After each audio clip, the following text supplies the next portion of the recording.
കുറച്ച് കാന്താരം കൂടി എടുത്ത് മുഖത്ത് വെക്കും. എന്റെ സ്കിൻ കെയർ കണ്ടിട്ട് എന്റെ പപ്പായുടെ സ്ഥിരം ഡയലോഗായിരുന്നു ഇത്. ഒരു 2017 ഞാൻ സ്കിൻ കെയർ സ്റ്റാർട്ട് ചെയ്യുന്നത്. ആ സമയത്ത് എന്റെ സ്കിൻ ഇതുപോലെയായിരുന്നു. എന്റെ മെയിൻ ഉദ്ദേശം ഓഫ് സ്കിൻ കെയർ എന്തായിരുന്നെന്ന് വെച്ചാല്, വെളുത്തിട്ട് പാറുക തന്നെയായിരുന്നു. കാരണം ചുറ്റുമുള്ള ആൾക്കാര് കർമ്മേന്നുള്ള വിളിയും കുറച്ചുള്ള കുത്തുവാക്കുകള് കേട്ട് വിഷമിച്ചാണ് ഞാൻ സ്കിൻ കെയർ സ്റ്റാർട്ട് ചെയ്യുന്നത്.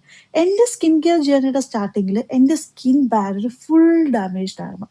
ടാൻ ടാൻ എന്നൊക്കെ പറഞ്ഞാൽ എന്റെ നാച്ചുറൽ സ്കിൻ ടോണിനേക്കാളും ഒരു 3 ഇരട്ടി ഞാൻ ടാൻ അടിച്ചിരിക്കുകയായിരുന്നു.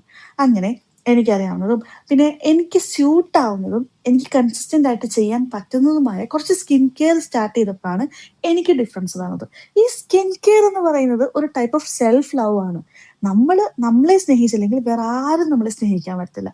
എനിക്കറിയാവുന്നവരോടും എന്റെ ഫ്രണ്ട്സിനോടും എന്റെ കസിൻസിനോടൊക്കെ ഞാൻ പറയുന്ന കാര്യമാണ്, നിങ്ങൾ നിങ്ങളെ സ്നേഹിക്കുക. നിങ്ങളുടെ സ്കിന്നിന് വേണ്ടി, നിങ്ങളുടെ മുടിക്ക് വേണ്ടി നിങ്ങൾ സമയം കൊടുക്കുക.